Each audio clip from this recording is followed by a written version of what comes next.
Halo warga intelektual sekalian. Wah, menurut saya ini keterlaluan ya. Sungguh terlalu. Gak cocok disebut sebagai pemimpin. Ya, pemimpin ini cocok disebut sebagai pembohong. Pembohong ulung, guys. Dari dulu ya, bohong terus ya. Sehingga apa? Sehingga negaranya hancur. Jadi, pemimpin ini ternyata menjanjikan yang gratis-gratis terhadap rakyatnya, menjanjikan sesuatu yang tidak masuk akal ya, menjanjikan angin-angin sorga, sehingga apa? Sehingga dia terpilih. Dan pada saat dia terpilih, dia mengingkari janjinya. Pemuka agama masuk ke ranah pemerintahan, ya, kemudian pemuka agama jadi pemimpin tertinggi, kemudian selain itu mereka sengsara, banyak orang miskin, ya janji-janji gratis, makan gratis, ya ongkos gratis, ya semuanya gratis, listrik gratis, itu tidak terlaksana. Itu cuman janji-janji omong kosong, guys. Wow, luar biasa. Nah, yang jadi pertanyaan, siapa yang saya maksud? Yang saya maksud itu adalah Khamenei, pemimpin revolusi Iran. Jadi sebelum Iran jadi negara agama seperti sekarang ini, dulu Iran itu adalah negara sekuler, mirip-mirip seperti negara-negara Eropa, ya mirip-mirip seperti Turki zaman dulu.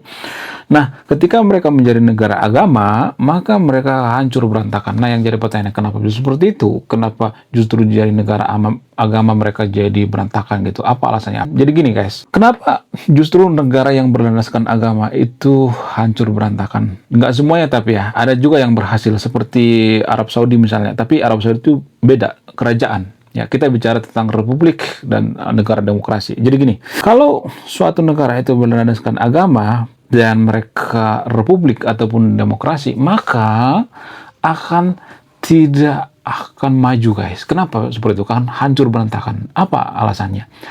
Karena dalam agama itu kan ada mazhab ya. Ada mazhab Syafi'i, ada mazhab Hambali, kemudian ada golongan-golongannya. Jadi di Konoha itu kan dalam agama muslim itu kalau nggak salah itu terpecah berbagai golongan ya.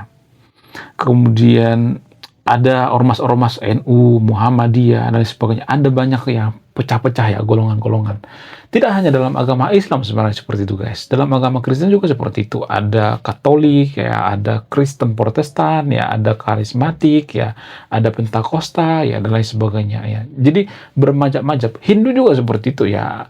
Ada Hindu yang seperti agnostik, ada Hindu yang rasional, ada Hindu yang tidak rasional, ada Hindu yang mabuk agama dan sebagainya. Jadi macam-macam ya. Hindu yang ada di India maksudnya, kalau di Bali kan beda ya. Itu kan sudah sinkrenitas. Jadi kalau suatu negara itu berlandaskan agama, sementara agama itu banyak mazhabnya, banyak golongannya, alirannya, gitu, ada versinya dan sebagainya, maka ini akan jadi alasan untuk berperang atau hancur gitu. Kenapa? Contoh misalnya ya, Konoha misalnya. Kalau Konoha itu jadi negara agama, kita berlandaskan mazhab siapa? Mazhab Hambali kah? Ya kan? Kita kan nggak bisa gitu ya. Kemudian bagaimana dengan mazhab yang lain gitu ya, mazhab Syafi'i misalnya. Ya, apakah mereka terima? Enggak kan? Ya bisa aja ya. Menurut keyakinan saya, kalau kita jadi negara agama itu bisa perang gitu antara mazhab Syafi'i ya dengan Hambali gitu ya. Ya bisa misalnya dengan Sunni dan Syiah gitu ya. Syiah dan Sunni akan perang gitu. Ya, menurut keyakinan saya seperti itu, guys. Karena apa? Karena berebut kekuasaan gitu. Kemudian belum lagi nanti NU dengan Muhammadiyah gotok-gotokan gitu ya, berebut tambang misalnya. Kemudian belum lagi nanti banyak deh ya, macam-macam ya. Belum lagi Wahabi dengan Islam Nusantara misalnya, ya gotok-gotokan misalnya. Jadi gitu, guys ya. Sedangkan melihat bulan aja gitu, misalnya nih tanggal berapa kita puasa dan sebagainya, ada perbedaan kan? Ya. Bagaimana kalau misalnya kita menjadikan agama itu berlandaskan negara misalnya, kita menjadikan agama itu jadi pacuan gitu ya. Jadi ini nggak bisa, guys. Bukan berarti saya benci agama. Jangan berpikir bahwa saya di sini benci agama. Jangan seperti itu dong ya. Jangan dikit-dikit ya kamu sesat, sedikit-sedikit kamu PKI, ya sedikit-sedikit kamu laknat, ya jangan seperti itu. Kapan speak up kita ya, kaum intelektual kapan speak up-nya gitu ya, kaum akademis kapan speak up-nya. Kalau kita dibatasi dengan sedikit-sedikit kamu sesat ya, kamu begini segala macam, jangan seperti itu dong ya. Jangan dikit-dikit beda pandangan PKI gitu ya. Wong komandan PKI DNI juga lulusan pesantren kok. Dia didikan pesantren, guys. Ya, dia berasal dari keluarga pesantren. Cek data. Saya tidak asal mangap ya. Jadi itulah alasannya kenapa kita tuh nggak boleh berdasarkan agama, kecuali ada kecualinya ya. Kecuali kita itu negara kerajaan. Itu pun kalau kita bisa damai. Ada juga negara kerajaan yang kacau juga kan. Ada juga negara kerajaan yang bunuh-bunuhan gitu. Ya, jadi apa sebenarnya yang paling bagus? Sebenarnya nggak ada yang mau demokrasi, mau kerajaan juga nggak ada kan yang paling bagus, atau negara agama, nggak ada. Yang paling bagus itu sebenarnya masyarakat kita tuh SDM-nya tinggi gitu. Itu yang paling bagus. Mau kerajaan kayak, mau demokrasi kayak, jalan gitu. Bagaimana dengan agama? Biasanya negara agama itu nggak disukai oleh yang IQ-nya tinggi gitu. Karena mereka tahu ya, dalam agama itu kan ada banyak macam-macam ya, golongan-golongan gitu. Sehingga susah menjadikan agama itu landasan kita dalam bernegara gitu. Bukan karena benci dengan agama, jangan berpikir negatif dulu gitu ya. Karena desainnya seperti itu gitu ya. Kalau misalnya mengatakan, enggak kok, kita kan agama damai, kita kan agama yang paling rasional dan sebagainya. Itu cuma di awal doang, guys ya. Itu cuma trik marketing. Dulu juga Khamenei mengatakan seperti itu. Kalau kita jadi negara agama, ya semuanya gratis ya, dijanjiin yang gratis-gratis. Ya, kenapa Khamenei menjanjikan yang gratis-gratis? Ya karena itu yang disukai oleh masyarakat. Itu kan trik marketing ya, tanpa kita sadari. Ya, benar atau enggaknya kan kita nggak peduli kan. Yang penting gratis. Sama seperti MBG. Apakah MBG itu gratis? Enggak kan. MBG itu berbayar ya. Siapa bilang MBG itu gratis? Emang itu duit Pak Prabowo? Enggak kan? Itu duit negara, guys. Dan negara itu dari mana? Dari pajak kita. Ya kan? Kita beli apa di supermarket kena pajak, PPh. Ya, kemudian pajak rumah, pajak kendaraan dan sebagainya. Ya. Itu bayar pajak itu, guys ya. Jadi MBG itu bukan gratis. Siapa bilang itu gratis ya? Cuma itu trik marketing aja. Makan siang gratis ya. Jadi nggak ada sebenarnya yang gratis di dunia ini. Kalau ada pemimpin yang menjanjikan yang gratis, kita harus berpikir dulu, benarkah seperti itu? Ya. Kalau misalnya mengatakan insya Allah, nah ini ya berkali-kali saya mengatakan insya Allah itu yang bikin negara kita hancur gitu. Kenapa? Apa karena saya benci dengan insya Allah itu sendiri? Enggak, saya nggak benci dengan kalimatnya ya. Tapi kalau ada pemimpin yang mengatakan insya Allah itu kan kalau Tuhan berkehendak. Kalau Tuhan nggak berkehendak gimana? Masa kita nuntut? Enggak kan? Jadi kalau insya Allah itu bisa menyelesaikan masalah, kalau ya pemuka agama itu bisa menyelesaikan masalah, maka kenapa sarjana ekonomi harus ada gitu? Ya kenapa misalnya menteri kita itu ya semuanya ulama aja deh gitu ya? Karena ya ulama itu bisa menyelesaikan masalah dengan insya Allah gitu ya. Jadi gini guys ya, ini jarang dibongkar ya. Justru menurut keyakinan saya, agama itu yang menjadikan kita terpecah-pecah. Agama itu yang bikin kita ya membenci satu sama lain. Kenapa saya mengatakan seperti itu? Karena agama itu mengajarkan ya, nggak semua agama tapi ya, disclaimer on ya, agama tertentu ya. Menurut keyakinan saya, agama itu mengajarkan bahwa agamanya yang paling benar, agama yang paling suci, mazhabnya yang paling benar, alirannya yang paling benar, golongannya yang paling benar, sehingga apa? Sehingga memusuhi yang beda golongan gitu. Wong kita di doktrin golongan kita yang paling benar. Jadi kalau ada orang yang mengatakan enggak kok, agama itu enggak mengajarkan permusuhan, tanpa kita sadari ya mengajarkan permusuhan, perbedaan gitu. Ya karena agama itu kan mendoktrin kita, agama kita yang paling benar gitu, agama kita yang paling suci. Ini berkali-kali saya mengatakan, tapi banyak tuh yang mengatakan saya PKI gitu. Enggak, saya tidak menyamaratakan semuanya seperti itu ya. Enggak semua agama seperti itu. Ada juga yang beragama yang baik ya, disclaimer on ya. Ada juga pemuka agama yang baik. Tapi tanpa kita sadari, agama itu bisa menciptakan permusuhan, kotak-kotak gitu ya, mengkotak-kotakan kita. Kalau misalnya ada yang mengatakan, komunis juga bisa seperti itu. Iya, komunis bisa. Tapi permasalahannya, mazhab-mazhab dari komunis itu kan nggak banyak. Aliran-aliran komunis kan nggak banyak. Nggak sampai 72 golongan gitu. Itu yang jadi permasalahan. Apakah negara komunis itu bisa jadi negara maju? Ada tuh Cina. Dulu mereka berlandaskan komunis, Vietnam tuh bisa maju tuh. Apakah ada negara agama ya seperti Iran misalnya, republik bisa jadi negara maju atau demokrasi bisa jadi negara maju? Enggak. Karena kita tuh banyak yang belum sadar gitu ya. Dan mohon maaf ya, ini semacam tabu gitu, semacam aib gitu kalau dibongkar gitu. Kita tidak pernah mengatakan bahwa untuk jadi negara maju itu tidak dibutuhkan pemikiran daripada pemuka agama. Ini jarang dibongkar, guys. Karena pemuka agama itu kan berdasarkan ya asal kehendak Allah gitu ya. Kalau Allah berkehendak. Sementara negara itu nggak butuh seperti itu. Nggak butuh. Kalau Allah berkehendak misalnya, kenapa ya Menteri Pertahanan kita itu bukan dari pemuka agama?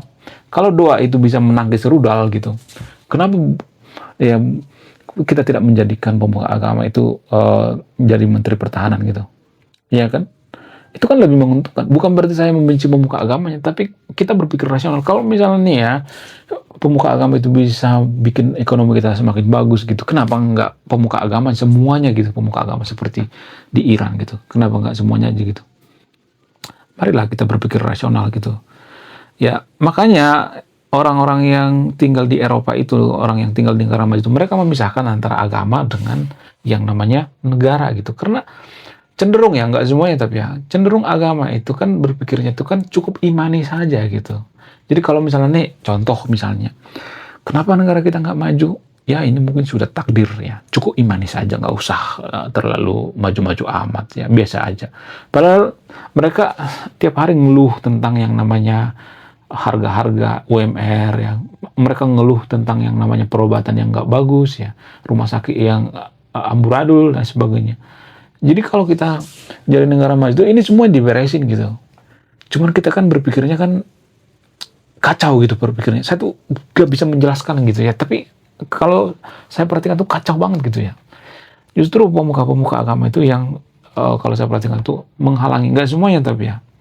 Tapi pemuka agama itu kan ngomongnya kan gak by data kan. Ya ngomong mereka itu ya gak semua pemuka agama di Disclaimer on ya. Ada juga pemuka agama yang baik. Tapi jumlahnya gak banyak ya. Mereka itu nggak ngomong by data gitu, ngomong sumbernya dari mana gitu ya, referensinya dari mana, enggak. Bukan berdasarkan penelitian ya, tapi berdasarkan ya ada dalilnya, tapi dalilnya kan nggak bisa dipertanggungjawabkan. Misalnya nih ya, ada dalil yang mengatakan bahwa kalau kita percaya dengan Tuhan, maka kita akan jadi negara maju. Iya, cukup percaya doang, emang bisa maju? Nggak bisa kan? Jadi dari judulnya aja sudah berseberangan gitu. Agama itu pengen kita makmur, pengen kita kaya di sorga gitu. Jadi agama itu kan tujuannya sorga. Ya. Sementara negara itu kan enggak seperti itu ya. Orang yang intelektual itu, orang yang rasional, kaum intelektual itu, ya menjadikan negara kita itu seperti sorga gitu. Kalau orang yang beragama enggak seperti itu, nanti ada di kehidupan setelah ini. Ya, jadi sudah berseberangan sebenarnya. Pemuka agama atau orang yang beragama itu menganggap bahwa kehidupan yang enak itu di sorga. Sementara orang yang rasional, kaum intelektual di negara maju itu ya kita jadikan dunia ini seperti sorga gitu ya. Dengan cara apa? Dengan cara memperbaiki dunia ini gitu. Cuman kan di Konoha kan banyak warga Konoha yang mengatakan, oh kita sebenarnya nggak melupakan dunia, 50-50 lah ya. Nggak bisa guys, kita nggak bisa 50-50. Buktinya Iran tuh dulu mereka menjanjikan bahwa negara kita itu nggak boleh dikuasai pemuka agama ya. Kita tuh harus jadi negara maju gitu. Sebagai padahal pada faktanya jadi pemuka agama, Ayatollah Khamenei pemuka agama. Bayangkan dia seorang pemuka agama, tapi dia komandan militer. Dia seorang pemuka agama, tapi dia pernah pergi ke Irak tuh ya. Dia seorang presiden ya. Ayatollah Khamenei kan dulu pernah presiden ya. Bayangkan guys. Ya tanpa kita sadari. Apakah dia jago dalam strategi? Enggak jago dalam strategi. Bagaimana dengan negara maju? Negara maju itu ya mereka bicara data gitu ya, bicara tentang sains gitu ya, fakta gitu ya. Sementara di negara yang mohon maaf ya IQ-nya setara gorila, ya di negara yang susah maju itu biasanya mereka nggak menerima data fakta enggak. Yang penting insya Allah ya, kalau Tuhan berkehendak ya, Bismillah gitu ya. Negara itu nggak bisa simsalabim Bismillah abakadabra langsung jadi, enggak. Ada prosesnya gitu ya. harus dibutuhkan pemikiran yang rasional. Sementara kita berpikirnya nggak seperti itu ya. Jadi kalau misalnya nih ya kita belajar tentang misalnya nih ya, kebetulan saya nulis buku ya. Banyak tuh ya orang yang mengatakan, ah kamu nulis buku ya, apakah itu bisa bikin kita negara maju apa enggak? Kamu nulis buku itu, ya itu kan nggak dibutuhkan nanti di akhirat. Itu kan nggak ditanya malaikat, apakah kamu baca buku itu uh, berdasarkan malaikat gitu ya, maksudnya apakah malaikat itu menyukai atau tidak. Jadi selalu dihubungkan dengan akhirat gitu ya. Jadi tanpa kita sadari, banyak warga Konoha itu yang sudah meninggal umur 22 tahun atau 21 tahun, tapi dikuburnya itu umur 70 tahun gitu. Ya semuanya udah meninggal, pola pikirnya sudah meninggal gitu, sehingga susah gitu ya. Dan orang-orang seperti ini ngerecokin gitu ya. Anak-anak muda direcokin ya, dengan apa? Dengan dokter-dokter yang sesat gitu ya. Kemudian anak-anak sekolah direcokin ya, kemudian bayi-bayi direcokin dengan dokter-dokter yang aneh-aneh gitu. Susah ya. Jadi yang bikin negara kita nggak maju itu kita sendiri gitu. Jangan berpikir bahwa yang bikin negara kita nggak maju itu negara lain gitu. Itu sebenarnya doktrin daripada, kalau saya perhatikan seperti di Afghanistan. Afghanistan itu ya kalau negara mereka nggak maju itu ya mereka biasanya akan menyerang negara lain gitu. Ya seperti Afghanistan, ya seperti Pakistan gitu maksudnya. Ya kenapa mereka menyerang negara lain? Supaya mereka ya fokus perang gitu ya. Jadi dikit-dikit perang gitu ya. Perang itu semacam pengalihan isu gitu, biar kinerja mereka itu nggak diperhatikan gitu. Jadi sebenarnya, mohon maaf bagi itu videonya, pemuka agama itu nggak cocok jadi pejabat gitu. Makanya kita nggak boleh berdasarkan negara agama. Kita dibangun atas dasar apa? Pemikiran yang rasional. Kita tuh aneh banget cara berpikirnya. Ya kita itu pengen jadi negara maju, tapi kalau saya ngomong seperti ini, saya dikafir-kafirkan gitu ya. Kalau saya ngomong seperti ini, saya dicap pro terhadap PKI gitu. Ya, padahal nggak ada satupun negara maju dunia ini yang berpikirnya itu insya Allah ya. Nggak ada. Masyarakat itu nggak butuh insya Allah. Masyarakat butuh kepastian. Jadi kalau saya mengatakan insya Allah saya akan buka lapangan kerja 19 juta, saya kan nggak bisa dituntut karena saya ngomong insya Allah. Makanya di negara agama itu pemerintahnya itu ya santai-santai aja kerjanya gitu. Karena mereka ngomong insya Allah kan nggak bisa ditutup. Ya kalau Tuhan nggak berkehendak gimana gitu. Ya jadi kalau kita menjauhkan ya agama dari pemerintahan, itu sebenarnya justru lebih bagus sebenarnya. Jangan direcokin ya, pemerintahan jangan direcokin ya. Ya kasih gitu sama ahlinya gitu ya, jangan direcokin. Sementara umat agama mayoritas di Konoha itu ya, mereka itu kan didesain untuk jadi negara agama tanpa kita sadari guys. Ya didesain jadi negara agama ya. Karena apa? Karena pemimpin tertinggi di agama mayoritas di Konoha itu kan panglima perang ya, panglima perang, kemudian pemimpin spiritual gitu, pemimpin negara juga gitu. Jadi kita tuh nggak didesain jadi negara sekuler gitu. Kita didesain itu jadi negara agama tanpa kita sadari guys ya. Menurut kalian gimana? Coba tulis kolom komentar ya, apa yang saya katakan ini benar atau tidak. Jangan berpikir bahwa saya itu PKI ya, dikit-dikit PKI guys. Bosan gue dengar PKI mulu. Oke, sekian video ini. Terima kasih sudah menonton. Saya kaum intelektual. Salam rasional.